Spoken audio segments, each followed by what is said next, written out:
नमस्कार शेतकरी बंधूंनो, मी डॉक्टर शुभांगी नारकर। आज आपण चर्चा करणार आहोत द्राक्षामध्ये येणाऱ्या कूज आणि गळीबद्दल। आज जर बघितलं तर जेवढे काही महाराष्ट्रामध्ये मेजर ग्रेप ग्रोईंग रिजन्स आहेत त्या सगळीकडे अवकाळी पाऊस झालेला आहे। नाशिक असू दे, सांगली असू दे, सोलापूर असू दे, सगळीकडे हा अवकाळी पाऊस झालाय। अवकाळी पाऊस झाल्यामुळे आपल्याकडं होतं काय मेन प्रॉब्लेम म्हणजे द्राक्षामध्ये, तो म्हणजे कूज आणि गळ। जर बघितलं तर वेगवेगळ्या रिजनमध्ये वेगवेगळ्या स्टेजेसमध्ये आता बागा आहेत। ज्या बागा आता 35-40 दिवसामध्ये आहेत, ज्या बागांमध्ये बेरी सेटिंग झालेली आहे, काही बागांमध्ये जर बघितलं तर बेरींची साईज जी आहे ती 7 ते 8 mm पर्यंत गेलेली आहे। तर अशा वेगवेगळ्या स्टेजमध्ये वेगवेगळ्या बागा आहेत। सगळ्यात महत्त्वाच्या स्टेजमध्ये असलेल्या बागा ते म्हणजे 35 दिवसाच्या ज्या बागा झाल्या असतील, 35 ते 40 दिवसात, तिथं कूज आणि गळीचा फार मोठा फटका बसतो। तर ह्या कूज आणि गळीपासून वाचण्यासाठी आपण कुठल्या कुठल्या उपाययोजना केल्या पाहिजेत ते आज आपण जाणून घेणार आहोत। तर कूज आणि गळ ही येते कधी, जेव्हा पाऊस पडल्यानंतर जेव्हा पाणी आपल्या गडांमध्ये साठून राहतं। पाणी गडांमध्ये साठून राहिलं की तिथं कूज आणि गळ झाली, तिथं डावणी 100% आला।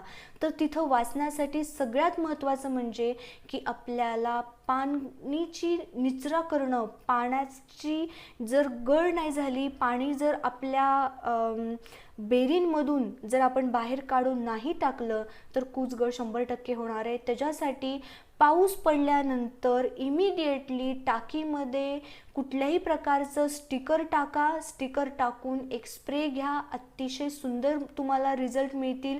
कूज गळ तुमची 50% 100% कमी होईल, मी तुम्हाला गॅरंटी देते। फक्त जेव्हा पाऊस येऊन जातो तेव्हा ट्रॅक्टरमध्ये फक्त पाण्यामध्ये स्टिकर टाका। स्टिकर चांगल्या ग्रेडचं वापरा आणि तिथं तुम्ही स्टिकरचा नुसता स्प्रे घ्या, तुम्हाला रिझल्ट्स खूप चांगले मिळतील। पूर्ण पाण्याचा निचरा होऊन जाईल, त्याच्यामुळे कूजगळ होणार नाही, डावणी येणार नाही।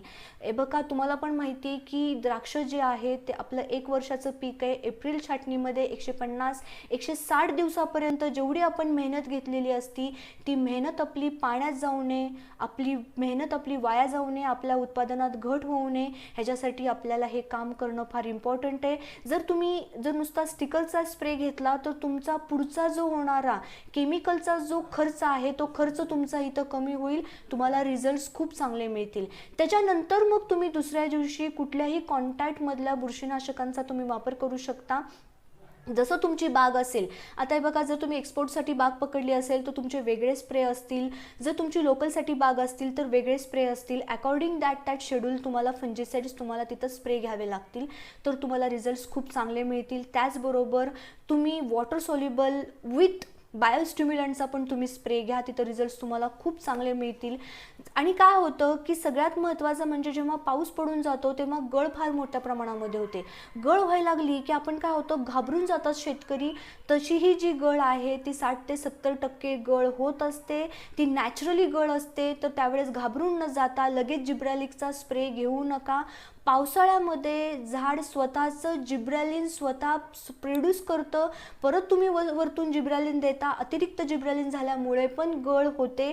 तर जेव्हा तुमची गळ होते पावसाळ्यामध्ये त्यावेळेस तुम्हाला CPPUचा स्प्रे घ्या, 6BAचा स्प्रे घ्या, 6BA 10 ppm, CPPU 1 to 2 ppm म्हणजे 1 ते 2 ppm पर्यंत तुम्ही स्प्रे घ्या, तुम्हाला रिझल्ट्स खूप चांगले मिळतील।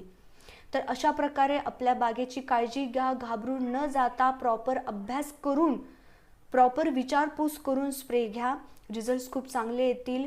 त्यामुळे हा जर व्हिडिओ आवडला असेल तर लाईक करा, शेअर करा। धन्यवाद, थँक्यू सो मच।